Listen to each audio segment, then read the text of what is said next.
नमस्कार दोस्तों, स्वागत करती हूँ मैं अपने YouTube चैनल गुड़िया हिंदी क्लासेस पे। दोस्तों, आज इस वीडियो में मैं कक्षा 10वीं की पाठ्य पुस्तक से माता का अंचल लेकर आई हूँ। आज मैं बताऊँगी यह पाठ किसके द्वारा रचित है और इस पाठ के अंतर्गत कवि हम सबों के समक्ष क्या बताने चाह रहे हैं। तो दोस्तों, इस वीडियो को अंत तक देखिए और इस पाठ का अच्छे से आप लोग समझने का प्रयत्न कीजिए। तो चलिए चलते हैं पाठ की ओर। पाठ का नाम है माता का अंचल और इसके लेखक जो हैं उनका नाम है शिवपूजन सहाय। क्या नाम है? शिवपूजन सहाय। शिवपूजन सहाय जी इस पाठ का नाम माता का अंचल में यह पाठ में यह बताना चाह रहे हैं कि पिता अपने बच्चों से बेहद प्यार करते हैं, उन्हें सुरक्षा प्रदान करते हैं और उनके पालन पोषण हेतु धन कमाने के लिए कड़ी मेहनत करते हैं। लेकिन फिर भी प्यारे पिता माँ का स्थान कभी नहीं ले पाते। बच्चे अपने आप को केवल माँ की ही गोद में सुरक्षित समझते हैं। यहाँ लेखक इसी पक्ष को उजागर कर रहे हैं।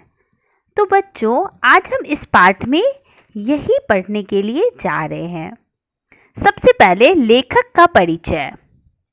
सबसे पहले जानते हैं इस पाठ में लेखक जो हैं शिवपूजन जी सहाय, उनके बारे में, जीवन परिचय के बारे में।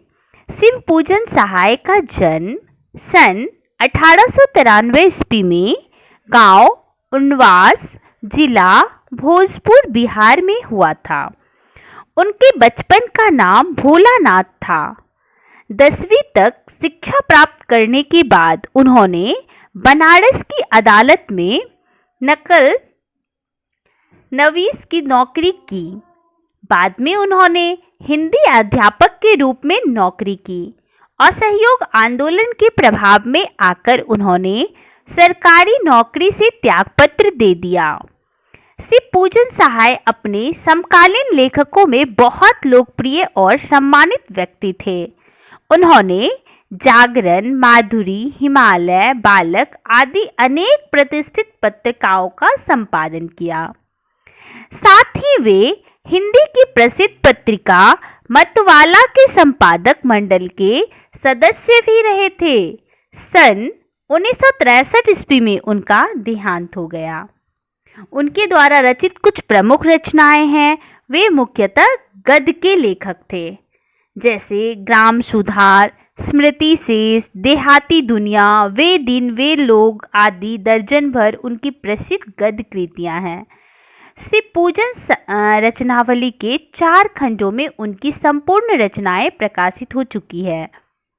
उनकी भाषा में लोक जीवन और लोक संस्कृति के प्रसंग सहज ही मिल जाते हैं। तो दोस्तों, आज इस वीडियो में आप सबों ने जाना अभी शिवपूजन सहाय लेखक के परिचय के बारे में। अब मैं उनके द्वारा रचित माता का अंचल कक्षा 10वीं के पाठ्य पुस्तक से पाठ 1 पढ़ाने जा रही हूँ। ध्यानपूर्वक बने रहे, अंत तक बने रहे और इस वीडियो का आनंद ले। यहाँ लड़कों का संग तहाँ बाजे मृदंग, जहाँ बूढ़ों का संग तहाँ खर्चे का तंग। हमारे पिता लड़के उठकर निबट नहाकर पूजा करने बैठ जाते थे। हम बचपन से ही उनके संग लय गए थे। माता ने केवल दूध पीने तक का नाता था, इसलिए पिता के साथ ही हम भी बाहर बैठक में ही सोया करते थे। वह अपने साथ ही हमें भी उठाते और साथ ही नहला धुलाकर पूजा पर बिठा लेते थे। अर्थात लेखक एक उदाहरण देते हुए बताते हैं, जहाँ बच्चे होते हैं वहाँ चारों ओर खुशहाली ही खुशहाली होती है और जहाँ बूढ़े होते हैं वहाँ केवल खर्चों की ही बातें होती रहती है। लेखक यह भी बता रहे हैं कि वह बचपन से ही पिता से ऐसा जुड़ गया था कि रात को सोता भी पिता के पास ही था। उनके पिता ही उन्हें नहलाते थे और पूजा में बिठाकर उन्हें प्यार से डांटते हुए त्रिपुंड लगाते थे। लेखक के चौड़े ललाट माथे पर चमकते त्रिपुंड को देखकर उनके पिता उसे भोलाराम कहकर पुकारते थे, जबकि लेखक का वास्तविक नाम तारकेश्वर था। क्या नाम था? तारकेश्वर। इन पंक्तियों में लेखक का यही कहना है कि जब रामायण का पाठ करते समय जब वे उसे दर्पण में अपना मुख निहारते देखकर हंसते तो उसे बड़ी शर्म महसूस होती थी। लेखक का पिता रोज रामायण का पाठ कर एक राम वही में 1000 बार राम नाम लिखते और फिर 500 बार राम नाम लिखे छोटे छोटे कागजों को आटे की गोलियों में लपेटकर मछलियों को खिलाते थे। लेखक उस वक्त भी अपने पिता के कंधों पर सवार रहता था। घर वापस आते समय उसके पिता उसे पेड़ की डाल पर बिछाकर झूला झुलाते थे। कभी कभी बाबूजी हमसे कुश्ती भी लड़ते। वह शिथिल होकर हमारे बल को बढ़ावा देते थे और हम उनको पछाड़ देते थे। यह उतान पर जाते और हम उनकी छाती पर चढ़ जाते थे। जब हम उनकी लंबी लंबी मूछें उखाड़ने लगते थे, वह हंसते हंसते हमारे हाथों से मूछों को छुड़ाकर उन्हें चूम लेते थे। फिर जब हमसे खट्टा और मीठा चुम्मा मांगते थे, तब हम बारी बारी करके अपना बायां और दाहिना गाल उनके मुंह की ओर फेर देते थे। बाएं का खट्टा चुम्मा लेकर जब वह दाहिने का मीठा चुम्मा लेने लगते थे तो अपनी दाढ़ी या मूछ हमारे कोमल गालों पर गड़ा देते थे। हम झुंझलाकर फिर उनकी मूछें नोचने लग जाते थे। इस पर वह बनावटी रोना रोने लगते थे और हम अलग खड़े खड़े खिलखिलाकर हंस रहे होते थे। लेखक इसमें भी यही बता रहे हैं कि उनके बाबूजी प्रायः उससे कुश्ती करते थे और उसे खुश करने के लिए हार जाते थे। चित्त करके जब वह उनकी दाढ़ी मूछ उखाड़ता था तो वे हंसते हुए उनके हाथों को चूम लेते थे और खट्टी मीठी चुम्मी लेते समय स्वयं दाढ़ी उसके चेहरे पर गड़ा देते थे। फिर वह झुंझलाकर दाढ़ी मूछ उखाड़ने लगता था और फिर झूठी मूठी रोने लगते थे। उसे खूब हंसाते, अर्थात लेखक के पिता उसे हमेशा हंसता हुआ देखना चाहते थे। उनके साथ हंसते हंसते जब हम घर आते तब उनके साथ ही हम भी चौके पर खाने बैठते थे। वह हमें अपने ही हाथ से फूल के एक कटोरे में गौरस और भात बनाकर खिलाते थे। जब हम खाकर अफर जाते थे तो मैया थोड़ा और खिलाने के लिए हट करती थी। वह बाबूजी से कहने लगती, आप तो 4-4 दाने के कौर बच्चे के मुंह में देते थे। इससे हम थोड़ा खाना पर भी समझ लेता है कि वह बहुत खा गए। अर्थात लेखक अपने पिता के साथ ही खाना खाता था।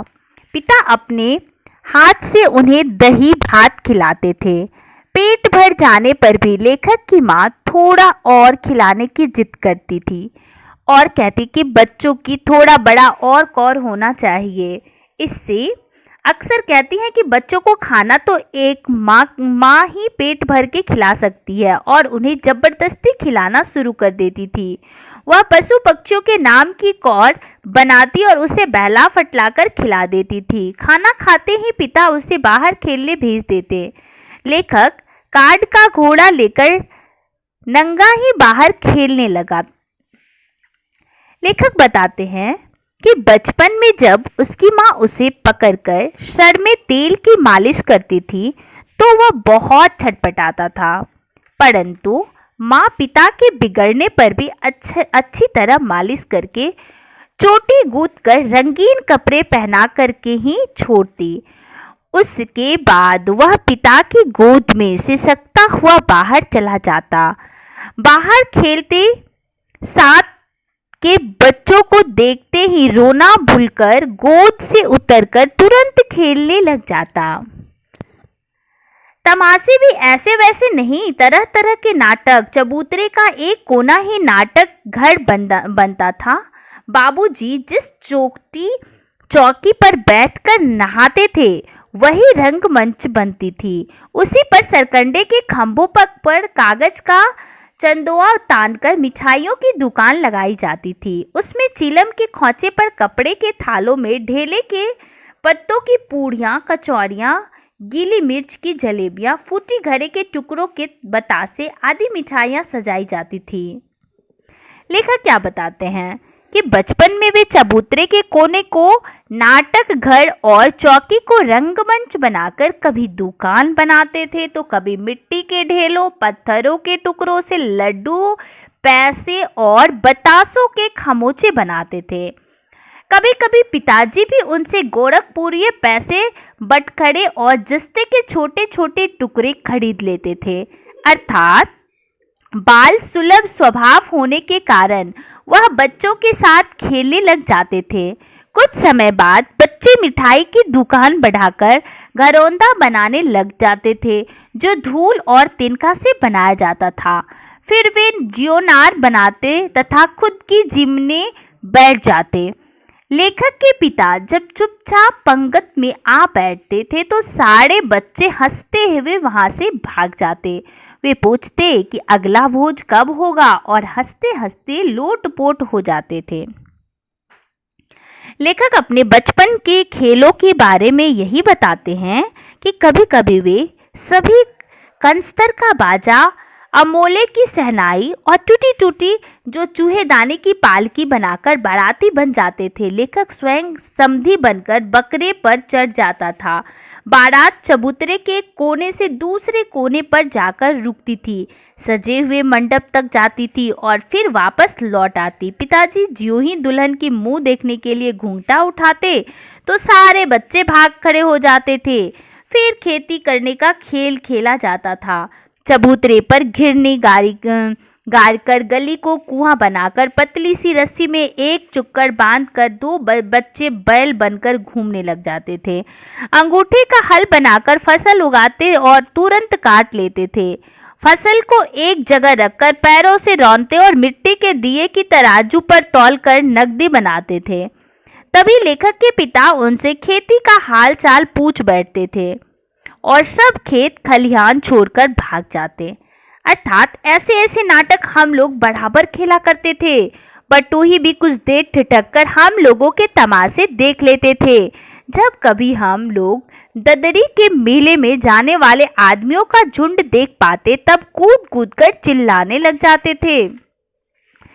लेखक आगे यही बता रहे हैं कि ये खेल वे रोज खेलते थे। जब वे किसी झुंड को ददरी के मेले में जाते देखते थे तो उछल कूद कर खूब उधम मचाते थे। जब किसी बारात की पालकी देखते थे तो चिल्लाने लगते थे, पालकी में हमारी मेहरी है। इस बात पर एक बूढ़े वर्ग में उन्हें खूब फटकारा भी था। उनकी सूरत लेखक को आज तक याद है। लेखक कहता है कि उसे आश्चर्य हुआ था, पता नहीं किस व्यक्ति ने उसे अपना जवाई बनाया था, क्योंकि वह बदसूरत था, उसका मुंह घोड़े जैसा था। आगे लेखक यह बता रहे हैं कि बचपन में आंधी आने के तुरंत बाद वे चुन चुनकर मीठे गोपी आम चूसने के लिए बागों की तरफ दौड़ पड़ते थे। एक दिन आंधी आने के तुरंत बाद मूसलाधार वर्षा शुरू हो गई। बच्चे वर्षा रोकने के मंत्र बोलने लगे, लेकिन वर्षा जरा भी कम भी नहीं हुई। सब पेड़ों के सटे बैठे थे। तभी उनकी नजर बिच्छू पर पड़ते ही वे सब दौड़ पड़े। रास्ते में उन्हें मुसन नामक एक वृद्ध मिला। बैजू ने कुछ गाकर उसे चिढ़ाया और शेष सभी के उसके सुर में सुर मिला दिया। मुसन तिवारी उन्हें खदेड़ते हुए उसके पीछे दौड़ पड़ा। तिवारी सीधा उनकी पाठशाला गया और मास्टर जी ने 4 लड़कों को बैजू को पकड़ने के लिए भेजा।